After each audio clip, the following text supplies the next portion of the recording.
जब भीष्म पितामह को अर्जुन ने बाणों की सैया पर लेटा दिया, तब भगवान कृष्ण आखिरी बार उनसे मिलने गए। उनको देखकर भीष्म पितामह ने अपने अंतिम शब्द में कहा, हे केशव, मुझे मेरे पिछले 10 जन्म याद है, लेकिन इसके बाद भी मैंने ऐसा क्या बड़ा अनर्थ कर दिया कि आज मुझे ये दिन देखना पड़ा।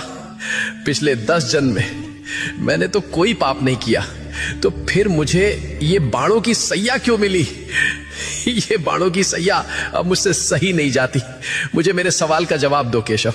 तब भगवान कृष्ण ने कहा कि हे पितामह, ये बात आपके 10 जन्मों के पहले की है। जब आप एक राजकुमार थे, तब आप जंगल से भ्रमण कर रहे थे। तभी आपके रास्ते में एक सांप आ गया। आपने उसको मारा नहीं, बल्कि ये सोचकर कि कहीं ये सांप किसी को काट ना ले, इसलिए आपने उस सांप को रास्ते से हटा दिया।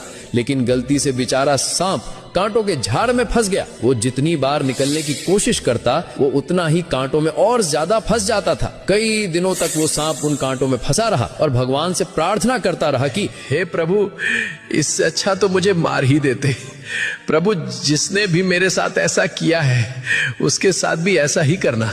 लेकिन पिछले 10 जन्मों में आपने ऐसा कोई पाप ही नहीं किया जिससे आपको उस कर्म का फल भोगना पड़े। लेकिन जब द्रौपदी का चीर हरण हो रहा था, तब आप मौन रहकर भी ये सब देखते रहे थे। आप चीर हरण को रोक सकते थे, लेकिन आपने ऐसा नहीं किया। तभी आप इस पाप का भागीदार बन गए थे। इसी कारण से जैसे वो सांप उस दिन कांटे में फंसा था, आज उसी प्रकार आपको ये कांटे की सैया मिली है। तुम कितने भी बुरे कर्म कर लो, लेकिन उसका फल अवश्य मिलता है, इस जन्म में या फिर अगले जन्म में, लेकिन मिलता जरूर है। भगवान कृष्णा को दिल से मानने वाले भक्त कमेंट में जय श्री कृष्णा अवश्य लिखें।